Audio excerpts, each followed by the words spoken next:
कितने आस्था चैनल पर कथा सुन रहे हो, जितने फेसबुक और यूट्यूब पर सुन रहे हो, बहुत सावधानी से सुनना।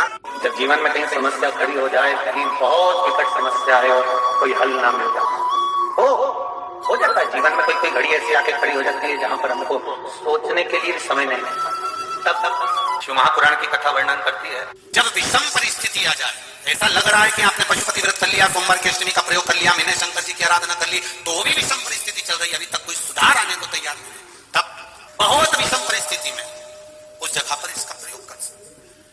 शंकर भगवान को रिझाना, बेलपत्र का प्रयोग भगवान शिव को रिझाने का जो आनंद है, शिव को जो मनाने का आनंद है, वो एक स्वरूप ही अलग है, उसका एक स्वरूप आनंद। शंकर जी के मंदिर में जब बेलपत्र चढ़ाने के लिए आप जाएं, तब प्रयास करिएगा कि बेलपत्र को, अशोक सुंदरी का स्थान सबको मालूम है ना, बोलो जम के बोलो जरा, मालूम है सबको? अशोक सुंदरी वाली जगह पर बेलपत्री को, डंडी वाली जो जगह है जहां से पानी बहकर जाता है, उधर रखना है। ये अपने भाव को रखते हो। अगर विषम परिस्थिति चल रही है, आपने पशुपति व्रत कर लिया, सोमवार की अष्टमी का कर लिया, उसके बाद भी कार्य नहीं हो रहा, अटक रहा है, किसी कारणवश कोई फाइल मोटी है, थोड़ा समय लग रहा है, उसी बेलपत्री को वापस उठाना।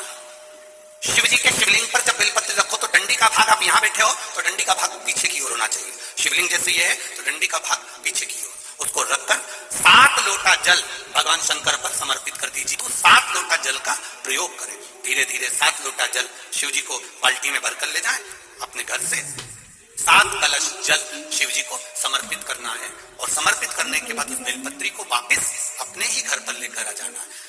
11 दिन 21 दिन उसको रखो, फिर उसका विसर्जन वापिस किसी नदी, सरोवर, तालाब या वृक्ष के नीचे कर दीजिए।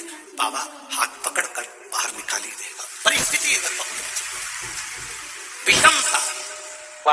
जिस भादों के महीने में राधा रानी का जन्म महोत्सव हुआ, जिस भादों के महीने में भगवान श्री गणेश जी महाराज का जन्मोत्सव हुआ, जिस भादों के महीने में सप्त ऋषियों की प्रागट्यता का प्रतीक रहा, जिस भादों के महीने में केवल भक्ति का ही एक तत्व निश्चित हो। और किसी शिवालय में, किसी शंकर के मंदिर में अगर तुम गए हो, ये शिवलिंग जलाधारी, यहां से जल अशोक सुंदरी के पास में से नीचे की ओर गिर रहा।